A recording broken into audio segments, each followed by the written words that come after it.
안녕하세요. 정지훈 목사입니다.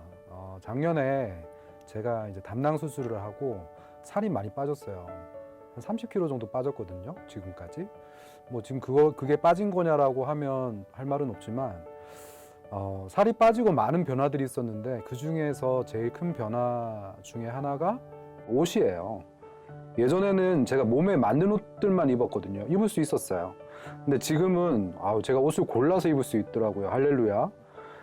예전에 입었던 옷들을 정리하면서 예전에 입었던 바지를 한번 이렇게 입어봤어요. 전에는 벨트를 안 해도 땡땡하게 이렇게 들어가던 바지가 이제는 애 하나가 들어갈 정도로 이렇게 남더라고요. 그래서 벨트가 없으면 도저히 입을 수 없는 옷이 되었습니다. 사도 바울은 이 골로새서 1장 2장을 통해서 골로새 교회 성도들에게 예수님을 믿는 것이 어떤 것인지, 또 그것이 얼마나 영광스러운 것인지, 또 우리의 신분이 얼마나 또 새롭게 되는 것인지를 알려줍니다.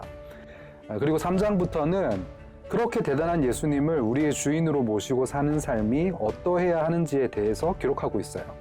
쉽게 말하면 1, 2장은 이제 이론편이고 이제 3, 4장은 적용편이라고 보면 될 것 같아요. 그래서 그리스도인답게 사는 것이 어떤 삶인지를 아주 구체적으로 보여줍니다. 12절에 보니까 3장 12절에 보니까 하나님이 택하신 자, 거룩하고 사랑받은 자는 긍휼과 자비와 겸손과 온유와 오래 참음의 옷을 입으라고 합니다. 이 5가지 덕목이 바로 예수님의 성품이에요. 예수님을 닮아가는 삶이 바로 거룩한 삶인 거죠. 그래서 거룩은 우리의 어떤 상태를 의미하는 말이 아니에요. 우리가 열심히 이렇게 아주 홀리한 상태를 얘기하는 게 거룩이 아니라 목표가 되는 것이 거룩입니다.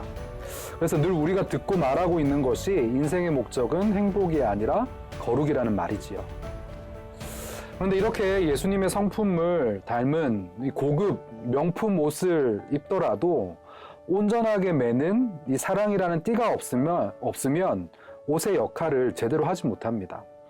우리를 사랑하시고 용서하신 그 사랑을 받았음에도 우리에게 한 영혼을 사랑하는 그 마음이 없다면 우리는 결국 거룩한 척, 겸손한 척, 그렇게 척척척의 사람이 될 수밖에 없다는 거죠.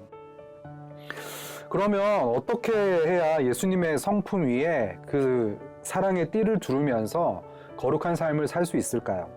16절에 보니까 그리스도의 말씀이 너희 속에 풍성히 거해야 한다고 하시고, 17절에 보니까 무엇을 하든지 말에나 일에나 다 주 예수의 이름으로 하고 그를 힘입어야 한다고 말합니다. 내 열심을 가지고 흉내만 내는 삶이 되지 않으려면 날마다 말씀의 인도함을 받고 또 그 풍성함을 누려야 한다는 것이죠. 단지 말씀을 듣는 것만으로 끝내는 것이 아니라 우리가 하루를 살아가면서 하는 말들, 또 하는 일들, 즉 우리의 일상에서 그 말씀대로 살아가려고 적용하는 삶을 살아야 한다는 것입니다. 이렇게 말씀을 묵상하고 적용하며 행복이 아닌 거룩의 삶을 살아가기로 결정할 때 사실 가장 먼저 부딪히는 것이 관계죠. 그래서 사도 바울은 18절부터 가정에서 또 직장에서 어떤 경계와 질서 가운데 있어야 하는지를 말해줍니다. 복종과 사랑과 또 순종의 경계를 지키는 것이 정말 힘들죠. 하지만 우리가 하기 쉬운 것이면 적용이라고 할 수 없지 않겠습니까?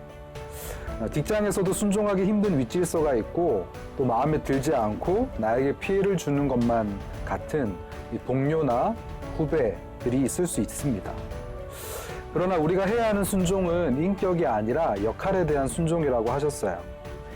나의 경계를 지키는 것이 거룩을 지키는 것이고, 나를 괴롭게 하는 사람이 나의 구원을 위해 수고하는 사람이라는 것을 인정할 때 우리는 다른 것이 아니라 구원 때문에 감사하고 감격하는 인생을 살게 되는 것입니다. 얼마 전에 저는 아내와 좀 심하게 다퉜어요. 아내 입에서 이혼하자는 말까지 나왔죠. 결론적으로 아내와의 관계가 가장 힘들었던 이유 중에 하나는 제가 남편의 이 자리의 경계를 지키지 못했기 때문입니다.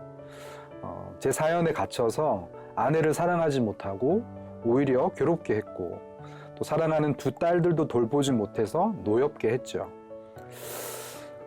목사로서 거룩한 척, 대단한 사역을 하는 척만 하고 있고 사랑이라는 띠를 매지 못하니 내 열심으로 그 흘러내리는 옷을 부여잡느라 저도 아내도 아이들도 괴롭게 만들었습니다. 그런데 말씀의 풍성한 인도함을 받지 못하니 제가 경계를 지키지 못한 것은 생각하지도 못하고 오히려 아내가 경계를 지키지 못한다고, 선을 넘는다고 그렇게 생각하면서 그래 이혼하자, 이혼해 막 더 큰 분노로 맞불을 놓고 애들 앞에서 이렇게 소리를 지르면서 싸우는 추태도 보였습니다. 죄를 보지 못하는 사람이 얼마나 추한지를 스스로 돌아보게 되는 시간이었어요.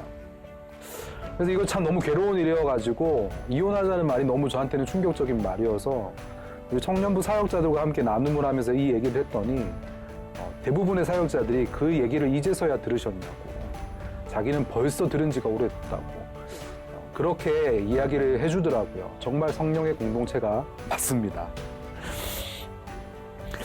관계에서 찾아오는 여러 갈등들, 또 회복에 대한 소원조차 이제 가지고 싶지 않은 상황들 속에서 여러분은 어떤 모습을 보이고 있습니까?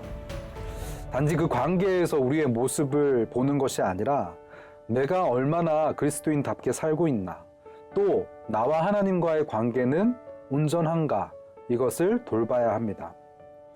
모든 관계에서의 어려움은 사실은 나와 하나님과의 관계가 바로 서지 못했을 때 오는 것이기 때문입니다. 마지막으로 23절에 보니까 모든 일을 하든지 마음을 다하여 주께 하듯 하고 사람에게 하듯 하지 말라고 하죠.